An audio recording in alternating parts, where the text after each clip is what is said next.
Hello everyone, it is Misterstubstep, and today we'll be doing the second part of Generations, the XY set, and its value discussion. So, like always, I'll have timestamps down below as well as links to these spreadsheets and links to all my other value discussion videos, which include all the X and Y sets up to this set, all the Sun and Moon sets, and Sword and Shield up to Darkness Ablaze.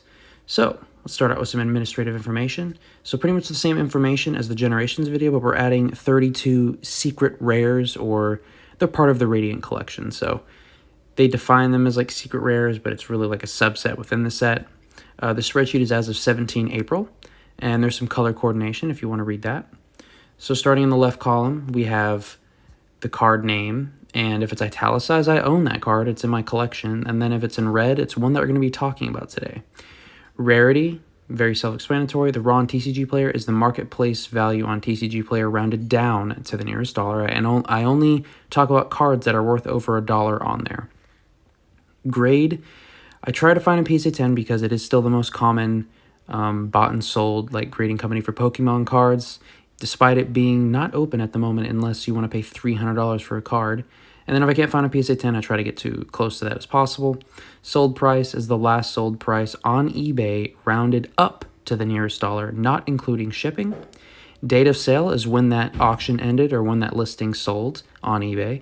And then the PSA 10 population. The number on the left is the number of 10s, and the number on the right is the number currently registered with PSA, and this is only for PSA.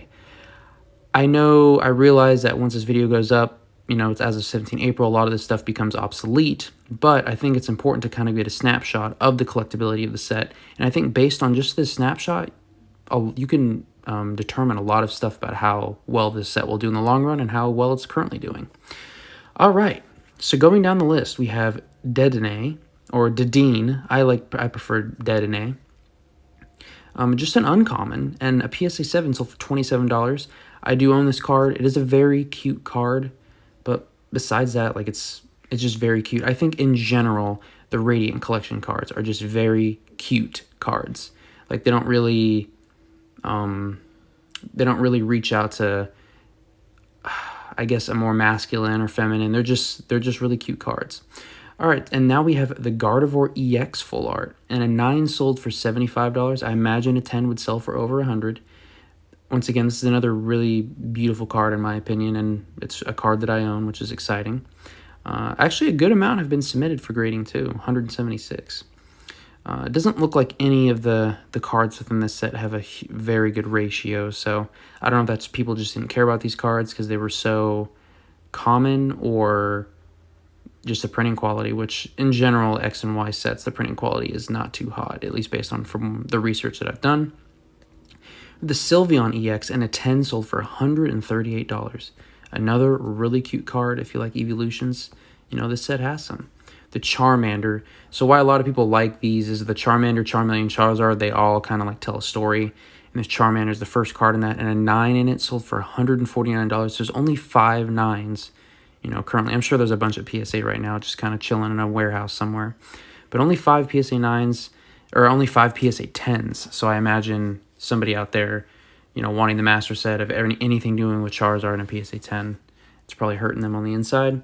Got the Mega Gardevoir EX full art, another nice card. You have, the shiny and the non-shiny Gardevoir within this set, or within this card. PSA 10 sold for $248, so very respectable.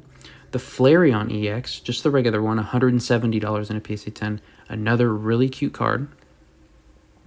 Going down, we have a common card, the Charmeleon, and a 9 selling for $53. Charmeleon, that awkward kind of middle child. For a lot of these cards, the middle evolutions usually do the worst because, if you're Charmander, like, oh, it's a baby, that's the Pokemon that you remember, picking in the games or whatever. And then when it's finally evolved, you use that for the rest of the majority of the game. Charmeleon, just that middle part, not as popular. I would say that a lot of the middle evolutions usually do the worst compared to the basic and the final forms. We have the Sylveon EX full art, another really cute card, but only $150 in a PSA 10. Not that hot. The Flareon EX, however, featuring pretty much all the original evolutions, $330 in a PSA 10. Very good looking card. Sorry, excuse me. I had some French fries from McDonald's, and they were actually hot, which was amazing. yeah, the Flareon, I wish this card was in my collection, but I'm not a super avid Evolution collector, so if I cross paths with it one day, maybe. But and then the Charizard, only an uncommon, but I will admit this is a really cool artwork. You have the trainer, you have the Charizard. It just gives you like good feels, you know, like it gives you those true Pokemon feels. $530 in a PSA 10, and this is the most graded card within the set at 847. Only 221 tens though. And then finally, we have my favorite card within this set. Well, actually, I guess besides the regular Gardevoir EX, we have the Pikachu Full Art. This features a bunch of Pikachus, $625 in a PSA 10. By far the cutest card within this set, and I'm not surprised that it is the #1 card within this set. It's a good looking card. I hope that you have it. And then we have the breakdown, the average EX 154, Full Arts 338, and then from the previous document that I did in the last video that was like this, there was 17, and then we added another 14, so 31 total cards over $1 for this whole set, which is not bad. Not bad at all. And then these are all the same numbers from before. Master set selling for $1,000. That includes Radiant Collection as well as the regular set. The Elite Trainer Box going for $780, and then the Booster Pack averaging about $40-something, which that's pretty expensive. But I have a feeling it's only going to go up because it was something that was released, you know, all throughout the year for the 20th anniversary, you know, the pin collections and all that stuff. And I still think the Elite Trainer Box is one of the better Elite Trainer boxes that have ever come out. But yeah, it's a lot of people like the cards. I mean, you have the Radiant Collection in black and white as well, but there's some good looking cards, and I think people, and it has all of the original artworks, which I think is really nice too. It has the Pikachu, Blastoise, Charizard, Venusaur on the pack arts. I think there's some of the best pack artworks out there for more modern sets. But yeah, that is pretty much all I have as far as tiers of collectability. I definitely put the Pikachu and the Charizard in the top tier, and then the Flareon and the Mega Gardevoir EX in the mid tier, and then pretty much the Gardevoir EX, the Sylveon, the Flareon, and then the Charmander and the Charmeleon, as well as the Sylveon EX Full Art. I would put those in the low tier. But I mean, overall, this set isn't anything too crazy. We can pop over to this side again. The Mega Charizard EX still being the #1 card within this set, even compared to the Pikachu. I mean, if you want to know which one's more popular, Pikachu or Charizard, they had a head-to-head battle within this set, and Charizard ended up winning. But I don't know. I just think the cards on this side are kind of weak, and then the Radiant Collection is really what makes this set shine. Having those Radiant Collection cards in each pack was really cool. But yeah, that's pretty much all I have for Generations as a whole now. I want to thank you guys so much for watching. If this is your second video of mine, consider subscribing. If you like what you saw, leave a like. If you don't like what you saw, give me some feedback down below on how I can improve or dislike the video.